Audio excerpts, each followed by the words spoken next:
Anksčiau ekstremaliame šuolyje matėte.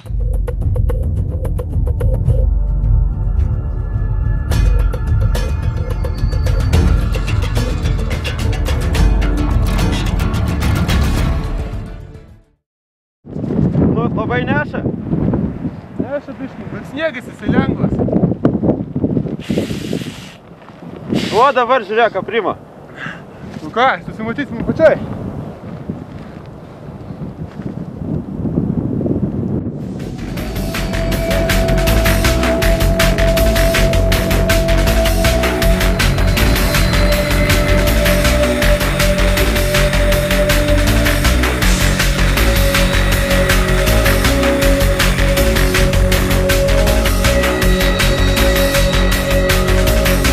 Pasiskleidęs parašiuto Dariušas pajuto stiprius vėjo gūsius, keliančius jį į viršų ir trukdančius manevruoti.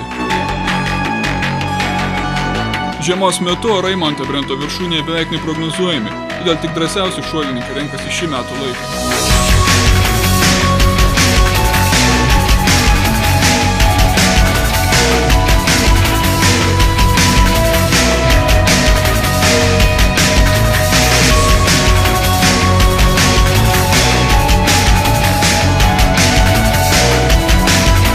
Vėjas apačioj stiprokas.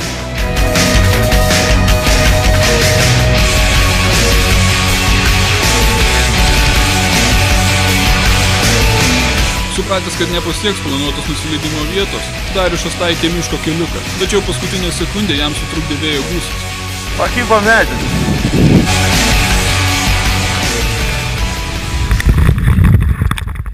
Šiaip tai siūlau grįžti, žinai, visiems. Ir važiuoti tiesiai į jo vietą tą. Važiuoti jo pasiimti. Jo.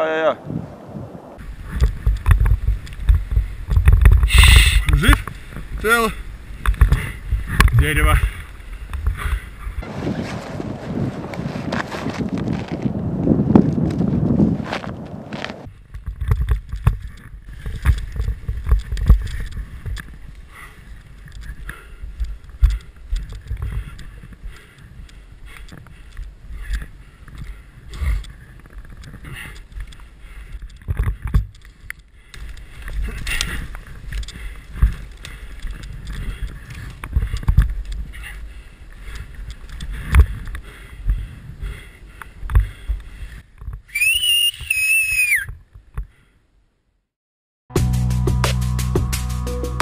Dėl neprognozuojamų vėjo gūsių, prastai supakuoto parašiuto ar netinkamai paskaičiuoto laiko išsiskleidimui, net ir žymiausi bei šuolininkai yra patyrę nesėkmingų nusileidimų medžiuose.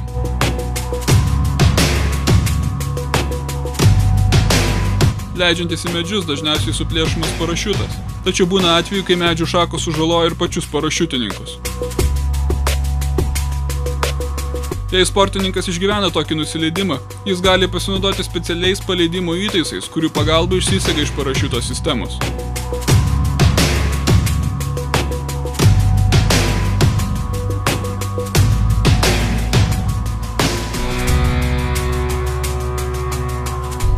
Šį kartą Dariušas išvengė rimtesnių sužalojimų ir be vargo išlipo iš neaukšto medžio, į kurį įsipainiojo jo parašiutas.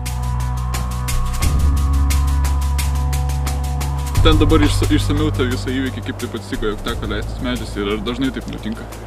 Nutinka, kai pasirinki šuolį tokiu blogu oru.